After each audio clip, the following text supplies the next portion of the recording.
हरिबंधु शतपथी वर्तमान आम ओडिशा राज्यर राजीव गांधी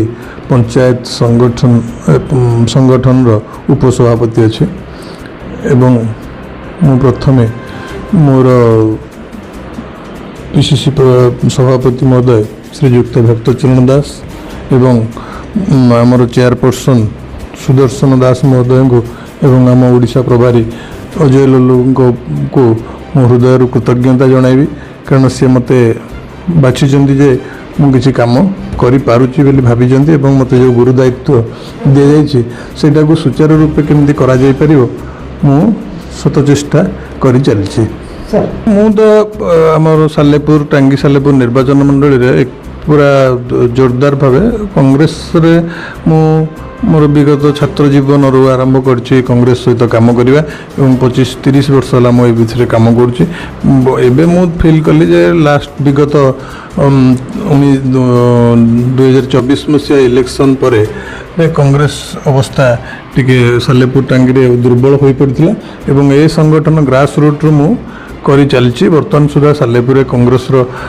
संगठन बहुत मजबूत अच्छी एवं आगो को आहरी मजबूत हो पंचायत इलेक्शन में आम निश्चित भाव सफलता पाइबू ए प्रकार आशा विश्वास मोर सब कांग्रेस प्रेमी मैंने कांग्रेस कार्यकर्ता एवं मु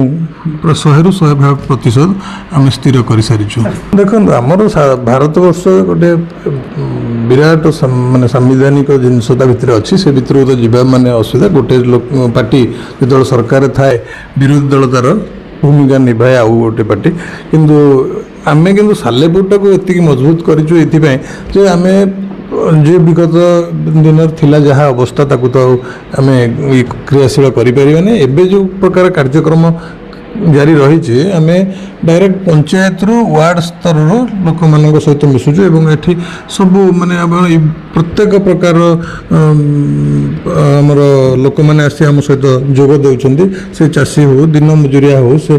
प्रकार जो ये माने हूँ सब प्रकार तो कहली सब लोक आम सहित संगठित धीरे धीरे होती बहुत स्ट्रांग भाव आम वार्ड लेवल भी कांग्रेस को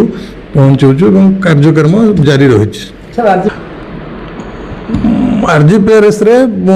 प्रथम प्राधान्य होची आम युव संगठन को स्ट्रांग करवा एवं युवक मानक नहींकि आगू को जीवा एवं सब प्रकार जिते प्रकार आमर जो प्रकार सेठारे आमर महामान्य विरोधी दल नेता राहुल गांधी जी जहाँ तैयारी करुचंदी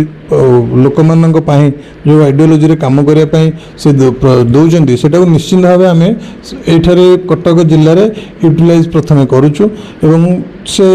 जेहेतु आमर सभापति मत गुरु दायित्व देइछन्दी श्रीयुक्त भक्तचरण दास महोदय देइछन्दी एवं मो पर विश्वास रखिछन्दी निश्चित भाव ये जो 4टी जिलार दायित्व देइछन्दी सेटा को सांगठनिक भाव एवं प्रत्येक मासरे मु विजिट करी सब जिला को एवं सेठी करके देखेबी जे निश्चित भाव संगठनटा केते स्ट्रांग करी हेबो। निश्चित भाव प्रत्येक जिले में आमर संगठन अच्छी एवं कार्यकर्ता माने कार्य करुचंदी ताकू केते दूर त्वरान्वित करिहेबो मु ता पर फास्ट फोकस देबी एवं वार्ड लेवल पंचायत लेवल पर्यंत आसिया पे किछि समय मते भी लागिवो प्रत्येक जिले में मु सेटा ऊपर इंपोर्टेंट देई युवक माननकु युव समाज को आगु को आनी आम कांग्रेस आइडियोलॉजी सहित मिसई कार्य कले निश्चित भाव भल सक्सेस हो। सालेपुर कांग्रेस स्थिति भल मजबूत थिला धीरे धीरे सेटा को होला 2014 रिजल्ट देखु ता पूर्व भी आप देखु आमर जिते नेता ठिया बहुत मात्रा माने विजय लाभ कर जो 25 वर्षर सरकार विगत सरकार रहिले से लोक माननकु विभिन्न प्रकार माने माने लोभ प्रलोभन देखाई भोट को नवा चेष्टा करथिले एवं नेइथिले एवं धीरे धीरे लोक जेटा जानिला परे वर्तमान 2 वर्ष है गोटे सरकार चली डबल इंजिन सरकार जो चली ओडिशा रे एवं भारत रे से भी वर्तमान लोक मानकर कष्ट को बुझी पार ना लोक मानकर जोटा आवश्यक अच्छी जिनस से बुझी पार ना कांग्रेस एक हृदबोध करी 2029 लड़ाई जोरदार हेबो एवं आमे देखेबू जीतिकी जे सालेपुर कांग्रेस स्थिति निश्चिंत भल मजबूत रहिबो।